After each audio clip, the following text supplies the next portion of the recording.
Kalau kemarin aku datengin Skyline GTR Jatun. Nah, kali ini aku datengin Skyline GTR BNR 34. Nah, dua diecast sama-sama sedikit kontroversi ya teman-teman ya. Nah, makanya aku datengin Skyline GTR BNR 34 ini sangat menarik untuk dibahas teman-teman ya. Ya mungkin nggak semua orang tahu juga ya tentang diecast yang satu ini. Katanya sih segel ya, tapi di sini tuh cuma menggunakan segelnya, cuma menggunakan solatif bening aja. Dan kenapa aku datengin, nah, karena ya di bagian boxnya tuh nggak ada tulisan kerjasama dengan Nissan, produk by Nissan atau gimana. Nah, makanya daripada kalian penasaran, langsung saja kita bahas. well, welcome to my Garasi Biru channel. Yeay, halo teman-teman, berjumpa lagi di channelnya Orang Berkembang Sudah Sangat Jauh. Oke teman-teman, daripada kalian menunggu-nunggu ya, sudah penasaran, kita dobrak aja dari segelnya sekarang ya.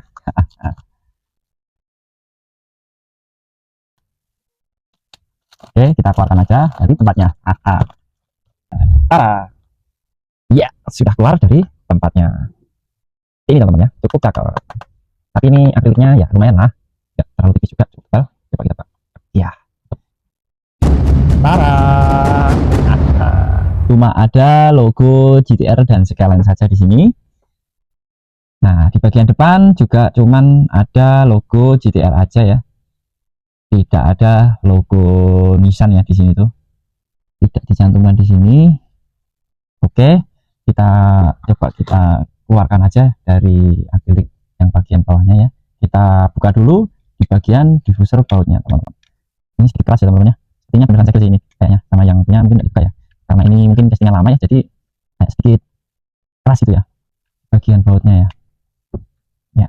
Ya, oke.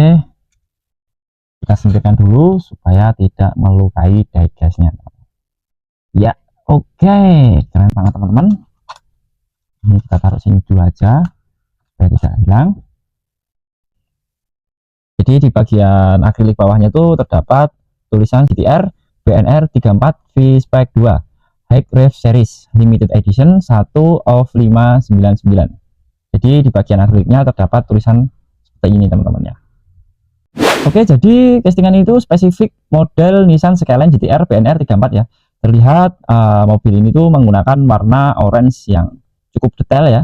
Secara stikernya dan liverynya di bagian samping, dan termasuk ada tulisan S Reader ya, dan logo lain-lainnya ya. Seperti di sini tuh ada livery yang bertuliskan Kenwood, NE, Sparko, HKS, dan di bagian depannya pun sama juga teman-teman. Di sini tuh ada livery Kenwood, NX ya,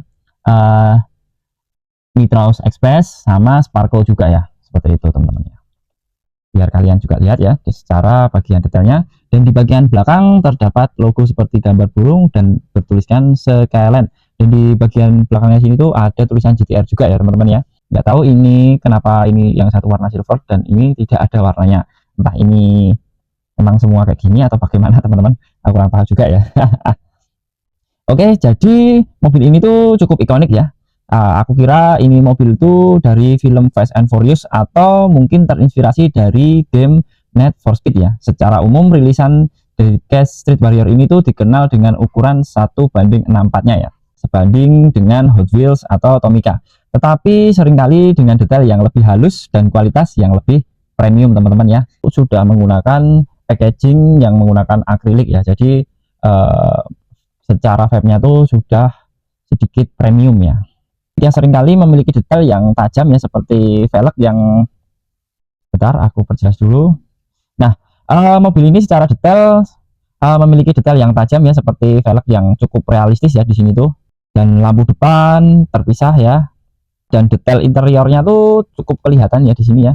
Terdapat sentuhan warna merah ya di bagian jok depan sini, mungkin kalian kelihatan ya teman-teman ya, ada sedikit sentuhan warna merah di bagian interiornya. Cukup keras teman-teman ya, tapi ini sedikit berat ya dibandingkan produk dari DCT kemarin ya, yang Skyline GTR Jatun yang aku ada di videoku kemarin itu ya, yang sempat aku review juga ya. Ya mungkin ini tuh termasuknya edisi terbatas ya. Nah, banyak sih rilisan Street Warrior tuh termasuk varian BNR 34 itu seringkali merupakan edisi terbatas ya, sesuai yang ada di tulisan akrilik ya teman-teman ya.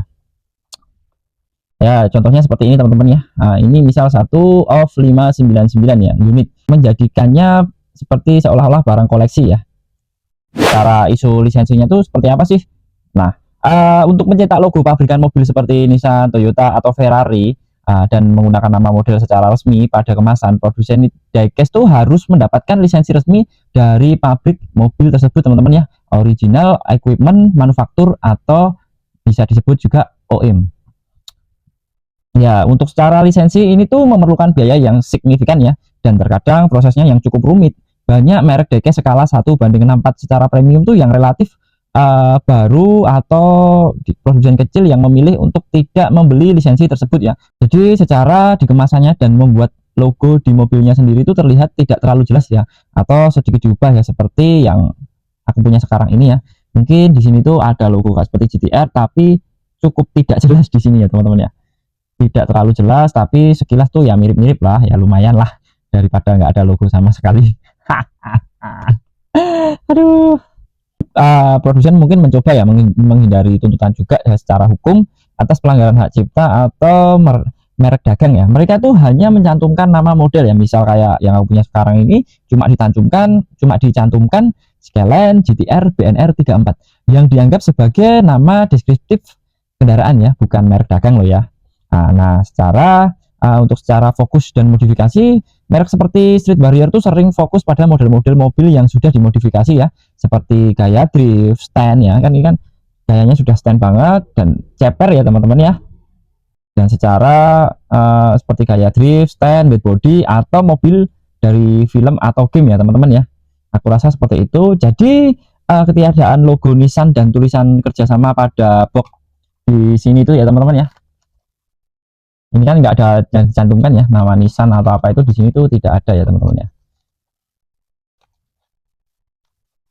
Nah, itu ciri khas yang membedakan mereka dari merek mainstream seperti Hot Wheels atau Tomica ya, yang biasanya memiliki lisensi. Meskipun demikian, kualitas dan secara detailnya dan material mobilnya tuh sendiri tuh seringkali cukup lumayan baik juga ya teman-teman ya.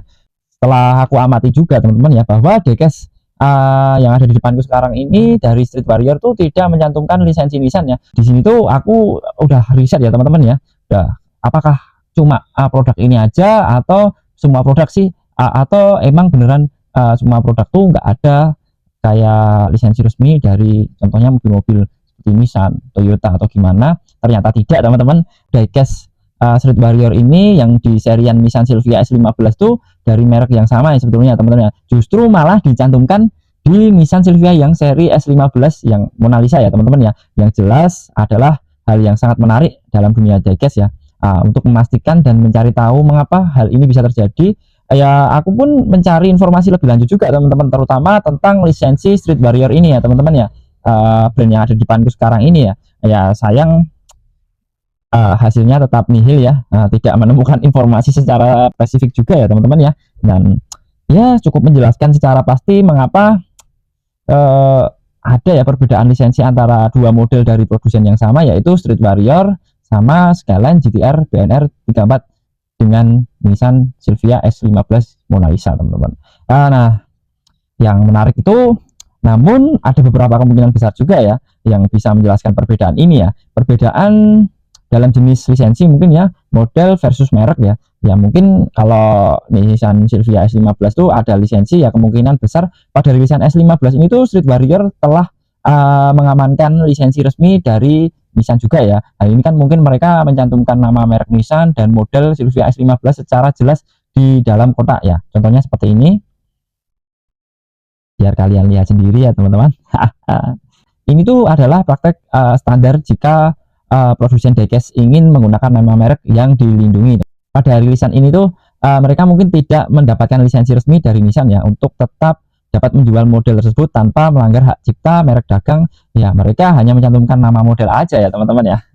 Dianggap deskriptif juga ya, kayak Skyline GTR BNR 34 dan menghindari logo Nissan yang jelas baik di mobil maupun di box akriliknya. Ya ini tuh adalah strategi umum ya untuk merek unlisensi ya, atau tidak berlisensi ya. Jadi seperti lisensi yang berbeda untuk setiap castingan ya.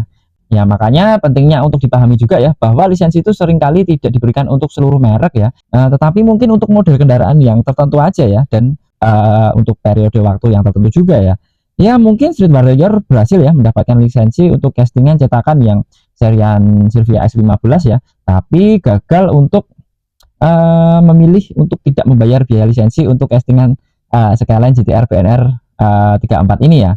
Ya mungkin Skyline GTR BNR 34 itu adalah mobil yang sangat populer ya dan ikonik ya. Ya mungkin biaya lisensi dari Nissan menjadi jauh lebih mahal ya daripada Silvia S15 ini ya. Kira-kira menurutku seperti itu teman-teman ya, secara opini gue ya. Untuk yang berikutnya, konsistensi merek yang berubah ya. Ya mungkin Street Warrior dan merek diecast independen serupa ya bisa saja baru mulai serius mendapat lisensi untuk beberapa model ya, model-model seperti yang terbaru mereka untuk meningkatkan kredibilitas dan penjualan ya. Sementara model lama seperti BNR 34 yang punya aku sekarang ini tuh sudah terlanjur dirilis tanpa lisensi ya. Cara kesimpulan ya bagi kalian para kolektor ya. Jadi untuk model Nissan S15 itu mencantumkan Nissan Silvia S15 adalah model yang berlisensi resmi ya, setidaknya untuk nama model tersebut ya. Sedangkan model Skyline GTR BNR 34 yang aku punya sekarang ini tuh ya hanya mencantumkan Skyline sama GTR BNR 34 ya, dan tanpa logo Nissan di boxnya. Ya keduanya adalah hal yang wajar juga ya dunia diecast, dan seringkali detail model unlisensi itu tidak kalah bagus juga ya dengan model-model yang berlisensi ya. Nah, kalian bisa lihat sendiri teman-teman ya, ini cukup keren teman-teman ya. Nah secara bentukannya tuh udah lebih dari cukup sih menurutku ya. Nah kira-kira seperti itu teman-teman ya, sedikit pembahasan kita kali ini ya, kenapa mobil legendaris seperti Skyline GTR BNR 34 dari Street Warrior ini tuh malu-malu ya menyantumkan logo Nissan. Padahal Silvia S15 aja berani lah ya. Ya intinya dalam dunia diecast 1:64 tuh urusan lisensi itu cukup rumit dan mahal ya. Ya kadang produsen cuma dapat lisensi untuk model-model tertentu saja ya. Tapi tenang aja, yang berlisensi atau tidak itu detail kualitas mobil Street Warrior ini tetap gila banget teman-teman, sumpah. Modelnya nggak diragukan lagi ya. Cukup keren ya, cukup membuat mata kolektor itu melirik ya. Jadi castingan ini tuh cukup buat kolektor itu jadi lirik castingan ini ya. Ya gimana menurut kalian ya, lebih penting logo resminya atau detail modifikasinya ya? Ya komen aja di bawah teman-teman, jangan lupa like dan subscribe kalau kalian suka konten seperti ini ya, karena ini ya sedikit pembahasan santai aja dan ini cukup keren bagiku ya, makanya wajib aku bikin konten. Walaupun sudah tertinggal tidak apa. Terima kasih, see you next video, dah.